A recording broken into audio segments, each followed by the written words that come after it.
Coronavirus, y a-t-il un risque de contamination indirecte par les objets?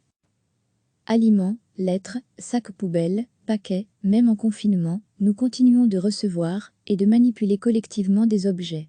Cela représente-t-il un risque de contamination indirecte? Plusieurs sources indiquent que le virus peut survivre un certain temps sur des surfaces, comme le bois ou le métal.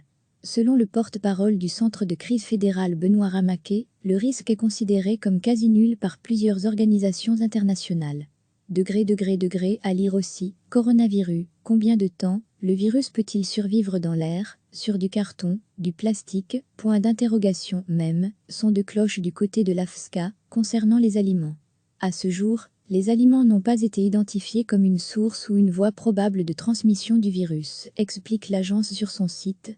De plus, les coronavirus ne sont pas des virus très résistants dans l'environnement et ils sont rapidement inactivés lorsqu'ils se retrouvent sur des surfaces. En l'état actuel des connaissances, la probabilité qu'un consommateur soit contaminé par le Covid-19 via l'alimentation est donc très faible et non démontrée. Cela ne remet pas en cause les mesures d'hygiène, se laver les mains et laver les surfaces liées à la préparation d'aliments à l'eau chaude et au savon. Recevez chaque matin l'essentiel de l'actualité. Aliments, lettres, sacs poubelles, paquets, même en confinement, nous continuons de recevoir et de manipuler collectivement des objets. Cela représente-t-il un risque de contamination indirecte? Plusieurs sources indiquent que le virus peut survivre un certain temps sur des surfaces, comme le bois ou le métal. Selon le porte-parole du Centre de crise fédéral Benoît Ramaquet, le risque est considéré comme quasi nul par plusieurs organisations internationales. À lire aussi, coronavirus, combien de temps le virus peut-il survivre dans l'air, sur du carton, du plastique, point d'interrogation même, son de cloche du côté de l'AFSCA, concernant les aliments. À ce jour, les aliments n'ont pas été identifiés comme une source ou une voie probable de transmission du virus, explique l'agence sur son site.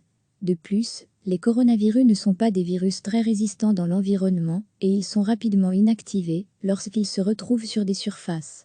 En l'état actuel des connaissances, la probabilité qu'un consommateur soit contaminé par le Covid-19 via l'alimentation est donc très faible et non démontrée. Cela ne remet pas en cause les mesures d'hygiène, se laver les mains et laver les surfaces liées à la préparation d'aliments à l'eau chaude et au savon. Cliquez sur s'abonner pour recevoir les dernières nouvelles.